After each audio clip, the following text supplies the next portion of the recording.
continuing story of Peyton Place.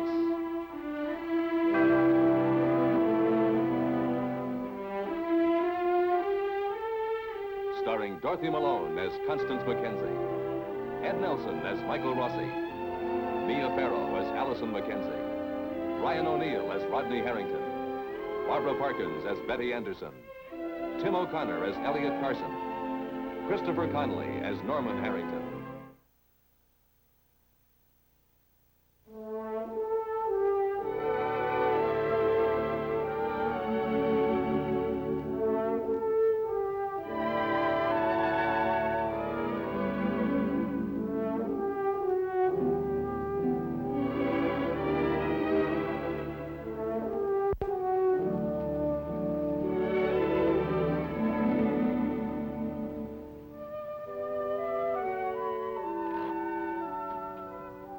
There are many in Peyton Place who believe that Rodney Harrington is guilty of the premeditated murder of Joe Chernak. There are many, like Betty Anderson, who feel that he is innocent. Today, Rodney takes the stand in his own defense, hoping to convince the jury that Joe Chernak's own angers and resentments caused his accidental death. Miss Chernak is mistaken. Miss Chernak testified under oath on the day of her brother's death. You threatened to kill him. It isn't true. Specifically, did you say, tell your brother I'm going to take care of him? No. Or when I catch up with your brother, I'm going to finish him off. I'm going to kill him. I never said anything like that. I never even thought it. I did. All I wanted to do was find Joe, take him to my brother, and have them talk this thing out like rational human beings. Miss Chernak told us her version of the conversation. Would you please give us yours in your own words? I went to the Chernak house on my lunch hour. Stella answered the door. I asked her if her brother was home. She said he wasn't. I introduced myself and told her I had to see him. She invited me inside, asked me if Joe was in some kind of trouble. I told her about the fight he and Norman had had the night before. And she got sarcastic and said, well, Joe had won this I think time, he's but maybe pressing too Norman would win hard. next He time. And I shouldn't be said, there isn't talking going to right be to any them next like time. You said there isn't going to be any next time? But it wasn't a threat. All I meant was it didn't make sense for things to go on like that, that's all. And then, what happened? Well, she told me to stay out of it. Maybe I should have. Anyway, I did think somebody should do something. I told her to please tell her brother I had been there, and she made another remark about not being her brother's keeper, and I got hot then. But not at Joe, at her. For being so flip, she acted as if it wasn't important. Boys will be boys. She didn't see the seriousness of it. Maybe if she'd have cared as much about her brother then as she says she does now, none of this would have happened. Objection, Your Honor. Conclusion of the witness. Sustained. Will this drugstore come to attention, please?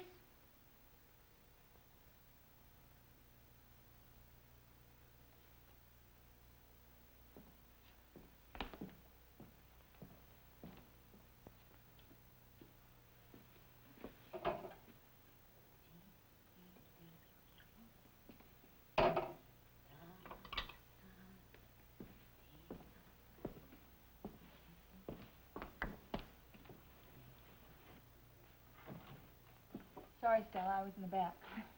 No problem. Isn't this place usually filled at this hour? Depends. Some days it's filled and some days it isn't. Whole town's in court, Rita. You know that. Rod's on the stand. Yes, he is. Look, let's not talk about it. We'll just argue. Do I make you uncomfortable? You're a customer. Do you think it would be, what is the word? Do you think it would be gauche if I were to walk into the courtroom now, right in the middle of Rodney's testimony? It's a free country. Well, tell me, give me your opinion. Do you think I should walk in and break up the whole thing? Why don't you try it? Advise me. Okay, do it. I double dare you. Give you a nickel and a licorice stick if you walk into the courtroom. You don't seem to understand the young man's life is at stake. You're taking this whole thing much too lightly. Stop it. Look at me. Why didn't you marry Joe? I don't know. He never asked me. If he'd have asked you, would you have said yes? He never asked. If. I don't know what I'd have done, but I don't think I'd have married him. He wasn't the type a nice young girl would want to marry. Why don't we drop this, Stella? Good for kicks, but not for marriage. If you're going to walk into that courtroom, you better get going. Long time ago, you told me that maybe if I paid more attention to Joe, none of this would have happened. Think about this. You were so anxious to get married.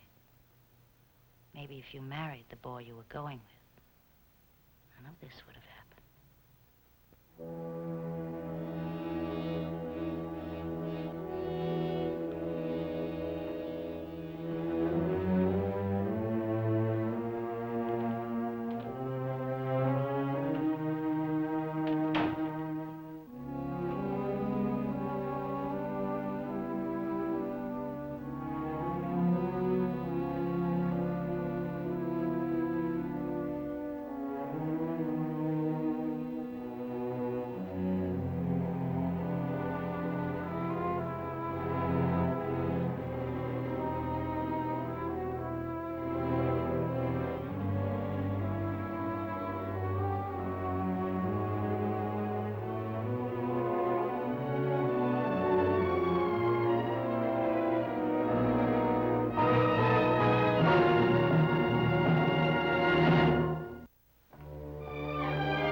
Carson.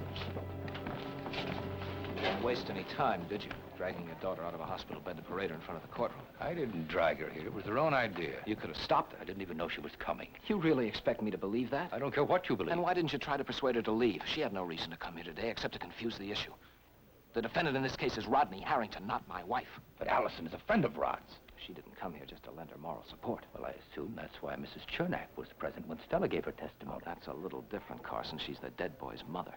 Your daughter had one obvious reason for coming here today, to remind the jury every time they looked at her just who's responsible for her pathetic state. The prosecutor's wife. Now they're asking exactly what you want them to ask. How much did I know? Why didn't I say anything? Look, I could have written an editorial asking these same questions, but I didn't. Why should you, when you can have your cake and eat it too? Allison's father can wallow privately in his vengeance, while the editor of the Clarion goes on public record as being high-mindedly in favor of objective, impartial justice.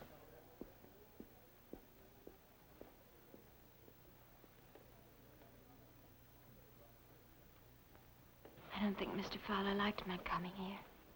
Isn't that why you came? Because of Mr. Fowler?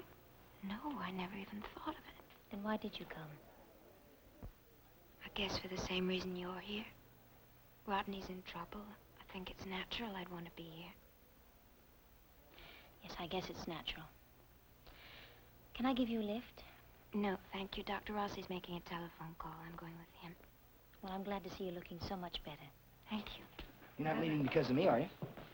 No, not you. Your grandfather. I'm supposed to call him during recess, and he doesn't like to be kept waiting. Well, tell him you ran into some friendly natives. Who? Who, she asked. See you later. Goodbye. He'll never believe her anyway. He'll have to have the scalps first. Of friendly natives. Now you're just splitting hairs. Well, I was wondering how you're feeling, Smudge. This courtroom outing isn't getting you down, is it? No, I'm all right, Daddy. Well, the reason I asked, I was wondering if you'd like to have lunch with Rita and me. Oh, I'd like to, but I can't. I promised Dr. Rossi I'd have lunch with him. Maybe some other time. Maybe some other time, what? Well, I just asked her to have lunch with us. I think she's afraid of my wife's cooking, and she used you as an excuse. Well, I'm going to have to go to the office and pick up some mail, so you'll have some time to visit with them. Why don't you take a rain check on lunch with me, huh? Okay, Smudge? Okay, Daddy.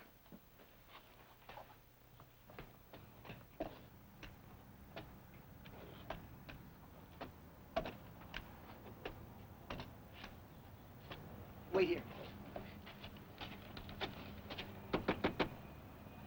Who is it? Who are you expecting, my little dear? What are you doing here?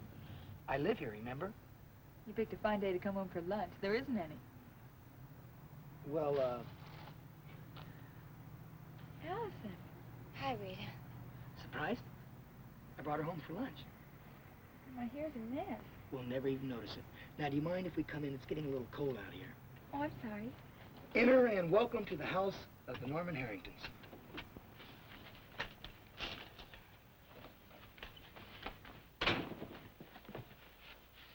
Mwah. I like catching my wife in those off-guard moments. And that bathrobe, it's so provocative. Norman?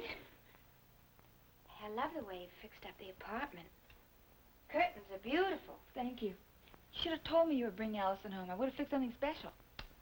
You know, if I would have warned you, you know what we would have gotten, don't you? What? Marshmallows special. What's that? Norman, knock it off. Oh. One Saturday night, she gave it to me. We call it the end of the week special, you know? Where you take an orange, you scoop it out, and you fill it with marshmallows and chopped sardines. Oh, wasn't that bad, honest? And then to top it off, she gives you chocolate syrup with a big maraschino cherry on it. That sounds delicious. And nutritious. Well, come on, little Pearl. We're going to explore the eye spots. On with the feast. Excuse us.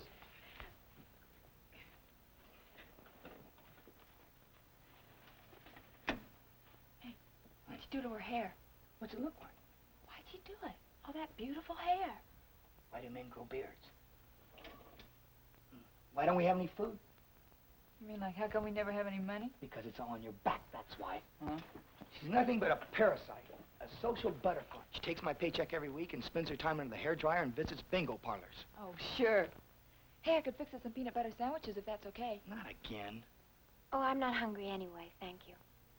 Well, I'm starved. Maybe if I rub my hands together and make a wish. I know what I'll get you, too, for your wedding present. What no home should be without, an Aladdin's lamp. Remember that brass monstrosity that nobody wanted to buy at the White Elephant's booth? We decided it was a real Aladdin's lamp and we made lots of wishes on it. Remember? Oh, yeah, I remember at the high school fair. No, it was at Founder's Day. Yeah, that was it. We could always use a lamp. Yeah, I've been saving up stamps to get one for that corner. I better fix the sandwiches.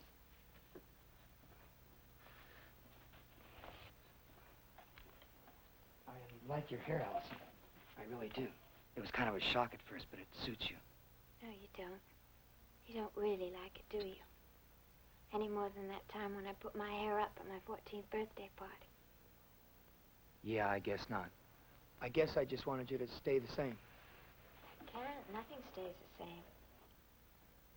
I wish I had an Aladdin's lamp. What would you wish? I'd wish for this. For the way you and Rita are. You mean married? No. I mean the way you feel about each other. About everything. It's not difficult. Anyway, I'm glad your wishes came true. Really, I am. I'll get it.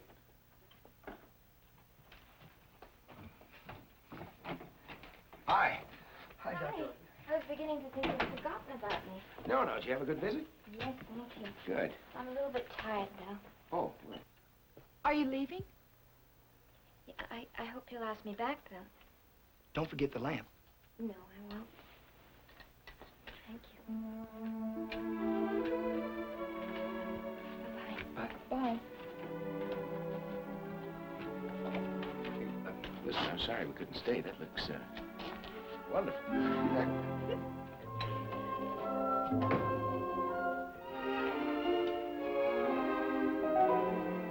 Allison? I have a house call to make, so I'll drop you off at the courthouse and pick you up later.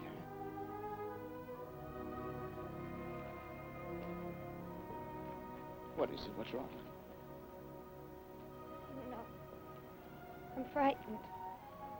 Of what? Everything.